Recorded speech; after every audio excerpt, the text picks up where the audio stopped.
Hello guys, welcome to edit series. இன்னைக்கு பார்க்க போறது வந்து ஆப்பர்ச்சுனிட்டி காஸ்ட். இப்போ நம்ம கிட்ட ரெண்டு ஆப்ஷன் இருக்கு. நம்ம வந்து நெட்ஃபிளிக்ஸ் அண்ட் சில் பண்ணலாம் அந்த ஒரு நாள் ஃபுல்லா உட்காந்து. அப்படி இல்லைன்னா வீட்டு பக்கத்துல வந்து பிசினஸ் ஃபேர் கண்டக்ட் பண்றாங்க. அங்க நிறைய பேர் அவங்களோட பிசினஸ் வந்து டெமான்ஸ்ட்ரேட் பண்ண போறாங்க அண்ட் நிறைய இன்வெஸ்டர்ஸ் வந்து வர போறாங்க. இப்போ நம்ம நெட்ஃபிளிக்ஸ் அண்ட் சில் நம்ம சூஸ் பண்ணிட்டோம்னு வச்சுக்கோங்களேன். இப்போ இதுக்கான ஆப்பர்ச்சுனிட்டி காஸ்ட் என்னது அப்படின்னா, ஸோ நம்ம லூஸ் பண்ண போற அந்த எக்ஸ்போஜர், நம்ம லூஸ் பண்ண போற அந்த கனெக்ஷன்ஸ் அண்ட் நம்ம இது வந்து நமக்கு லைஃபுக்கு ஹெல்ப் பண்ணாம இருக்க போகுது. ஸோ நம்ம எதெல்லாம் லூஸ் பண்ண போறோமோ that is going to become the opportunity cost for us.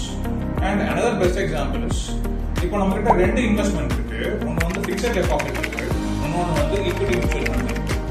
இப்போ ஃபிக்ஸட் டெபாசிட் வந்து 6% ரிட்டர்ன் கொடுப்போம் அண்ட் ஈக்விட்டி மியூச்சுவல் ஃபண்ட்ஸ் வந்து ஆவரேஜ் 12% சொல்றாங்க.